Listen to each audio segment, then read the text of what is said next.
Please subscribe to our channel, Pacific Front Untold, and be sure to leave a comment after watching a video.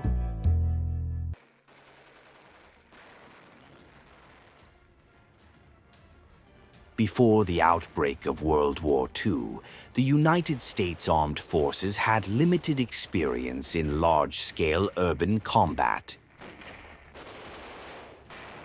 The last significant urban engagements for American infantry were small-scale operations during World War I and the U.S. Civil War battles of Richmond and Atlanta, both of which resulted in significant destruction to those cities. When the U.S. 6th Army and 11th Airborne Division advanced toward Manila on February 3, 1945, to fulfill General Douglas MacArthur's promise to return to the Philippines, they faced a grueling month of brutal street-to-street fighting.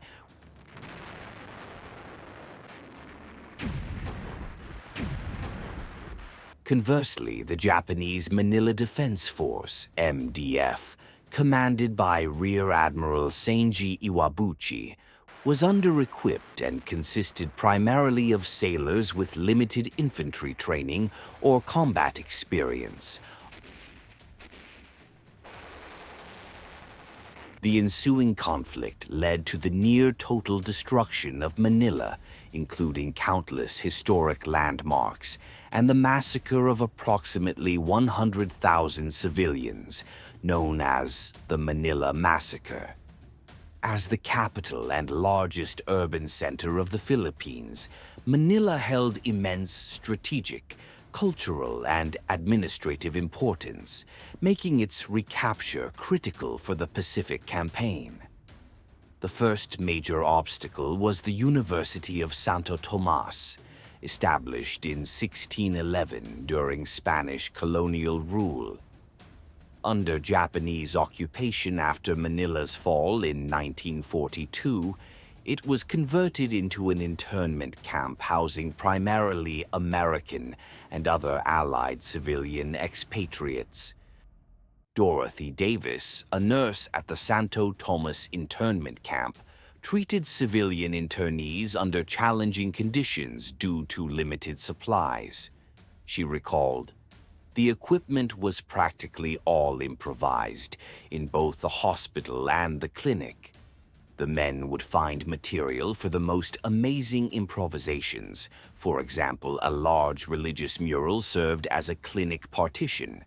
For diet tickets, we tore a sheet into ribbons and dipped some of these in gentian violet, some in mercurochrome, and some in picric acid." On February 3, 1945, as American forces, including tanks from the 1st Cavalry Division, entered the university compound, fighting broke out, but ended swiftly with the surrender of most Japanese guards in the main building.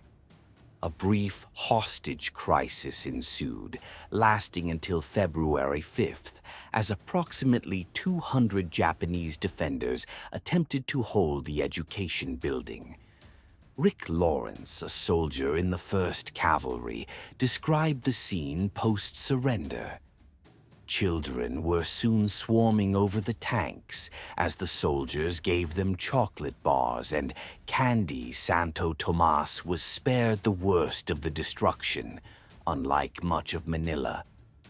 Shortly after the U.S. liberation of Santo Tomas, Japanese troops throughout Manila committed mass atrocities against the civilian population, known today as the Manila Massacre. To justify the horror, the Japanese High Command would issue statements declaring that Filipino citizens were aiding U.S. forces in the area, likening them to guerrilla fighters, spies, and collaborators. Every Filipino would become an immediate target, including women and children. Following the liberation of Santo Tomas, Japanese forces committed widespread atrocities against civilians, known as the Manila Massacre. The Japanese High Command falsely claimed Filipino citizens were aiding U.S. forces as guerrillas, spies, or collaborators, justifying the targeting of civilians, including women and children. At St. Paul's College, over 1,000 civilians were lured into a room with promises of protection, only to be killed by hand grenades and machine gun fire as they attempted to flee. Those who survived were hunted down by soldiers and bayoneted to death. Dr. Valerde, who lived next to the college, witnessed from his window a Japanese squad hunting down a 15-year-old girl who had escaped into his garden. Upon finding her, an officer dragged her out of hiding and decapitated her. St. Paul's College would become the site of further massacres, as well as other notable facilities such as the German Club. In Fort Santiago, located within Intramuros, Japanese troops rounded up approximately 2,000 civilians and stripped them of their belongings. There, the Japanese sorted them between Europeans and Filipinos before massacring them. The next day, after being unsure of what to do with the rest of the prisoners, the MDF set their cells on fire and burned the remaining people alive. Even more horrific incidents of sexual assault, rape, murder, humiliation, mutilation, and further atrocities occurred throughout the battle, with estimates ranging from 54,000 to 100,000 civilians perishing in the massacres alone. Despite General Douglas MacArthur's declaration on February 6th of Manila's liberation, the battle for Manila had only started, and the worst was yet to come. On the opposite side of the city, elements of the American 11th Airborne Division advanced north through Parañaque City towards Manila. Here, they continued to battle a well-entrenched enemy, determined to fight for every inch of Manila.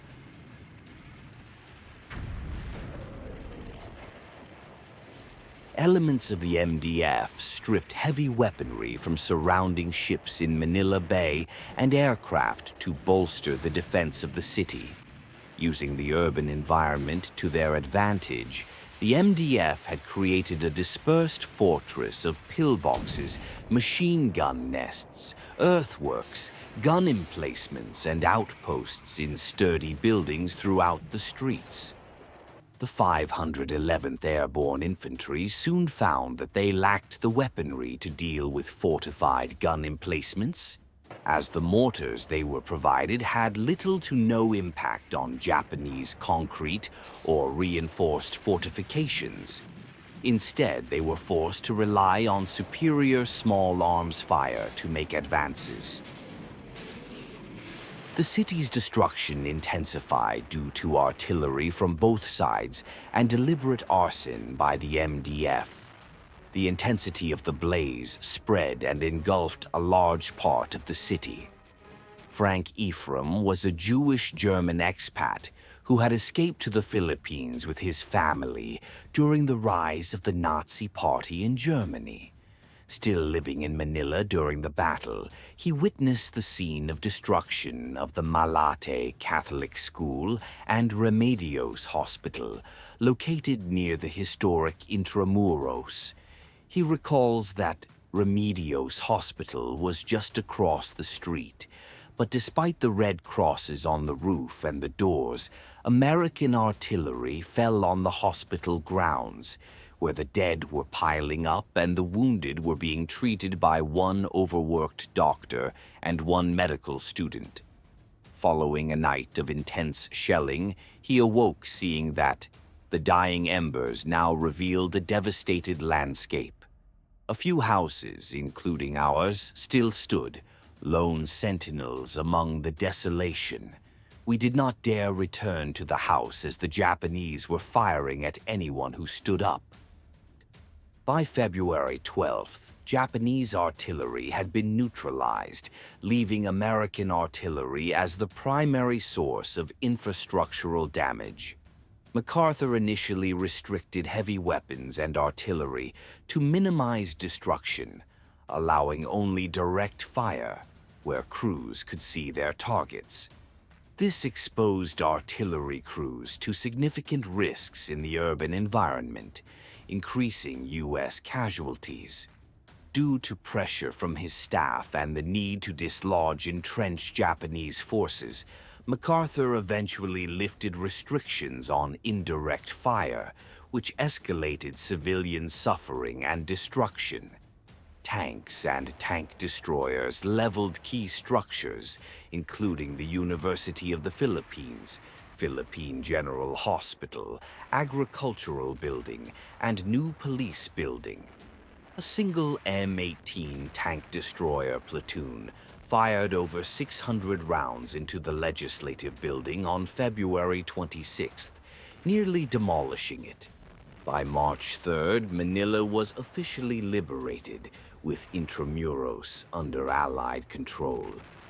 The Battle of Manila left profound societal trauma, requiring the near-total reconstruction of the capital. Yet, it is largely overlooked in Filipino collective memory.